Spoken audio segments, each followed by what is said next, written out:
Audio leaks का Pandora बक्स खुलते खुलते रह गया। ऑडियो लीक्स इंक्वायरी कमीशन ने चीफ जस्टिस की जानिब से कमीशन कालअदम करार दिए जाने के बाद काम रोक दिया। जस्टिस काजी फायद ईसा ने कहा कि हम सिर्फ अल्लाह के गुलाम हैं और किसी के नहीं।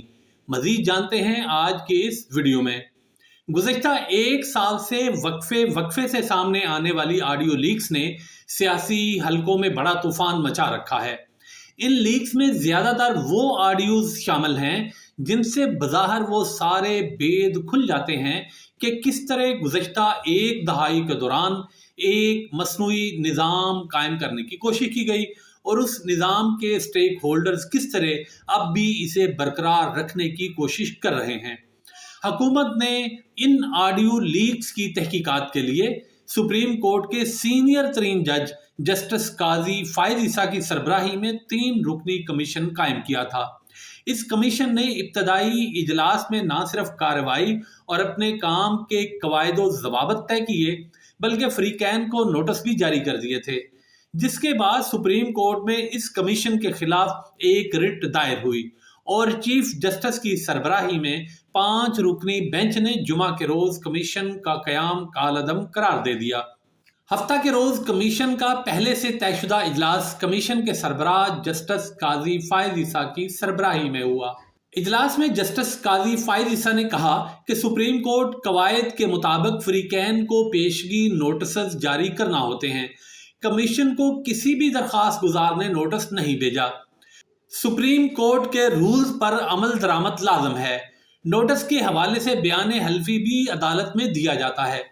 दरखास्त गुजारों में से कोई भी आज कमीशन के सामने पेश नहीं हुआ। जस्टिस काजी फायद ईसा ने कहा कि बाहर प्रेस कॉन्फ्रेंस की जाती है लेकिन हमारे सामने पेश कोई नहीं हुआ। ना आबद जुबैरी आए और ना ही उनके वकील शोएब शाहीन ने पेश होने की जहमत की। जस्टिस फायद ईसा ने इस्तफसार किया कि अटॉर्नी जनरल साहब, क्या आपने अदालत को आगाह नहीं किया कि कमीशन 209 की कार्रवाई नहीं कर रहा?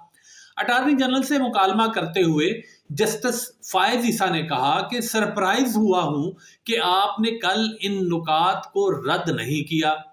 जस्टिस फायद ईसा ने कहा कि प्राइवेसी हमेशा घर की होती है, किसी के घर में झांका नहीं जा सकता। बाहर सड़कों पर जो सीसीटीवी कैमरे लगे हैं, क्या ये भी प्राइवेसी के खिलाफ हैं? जस्टिस काजी फायद ईसा ने कहा कि सुप्रीम कोर्ट ने कल के तहरीरी हुक्मनामे में मेरे केस का जिक्र किया। मेरे केस के हकायक यकसर मुख्तलिफ थे। मेरी अहलिया ने जायदादों की मलकियत से इनकार नहीं किया था। मेरी अहलिया का केस ये था कि जो शख्स हमारे खिलाफ सुप्रीम कोर्ट में खड़ा है उसे किसी ने खड़ा किया है। ये मुनासिब बात है, कम अज कम जस्टिस मंसूर अली शाह का फैसला पूरा तो पढ़ना चाहिए। उन्होंने मजीद कहा कि दूसरों की इज्जत है तो हमारी भी इज्जत होनी चाहिए। एक गवाह ख्वाजा तारिक रहीम ने हमें ईमेल की। उन्होंने ईमेल में लिखा, जब आप खवातीन के बयानात रिकॉर्ड करने लाहौर जाएंगे तो मैं वहीं आ जाऊंगा। जस्टिस काजी फायद ईसा ने मजीद रिमार्क्स दिए कि हल्फ के तहत इस कमीशन की इजाजत ना होती तो माजरत करके चला गया होता। उन्होंने कहा कि हम सिर्फ अल्लाह के गुलाम हैं और किसी के नहीं। शोएब शाहीन रोजाना टीवी पर बैठकर वकला प्रैक्टिस एंड प्रोसीजर एक्ट की खिलाफ वर्जी करते हैं। हमें कानून सिखाने आ गए हैं। कोई बात नहीं, सिखाएं, हम तो रोजाना कानून सीखते हैं।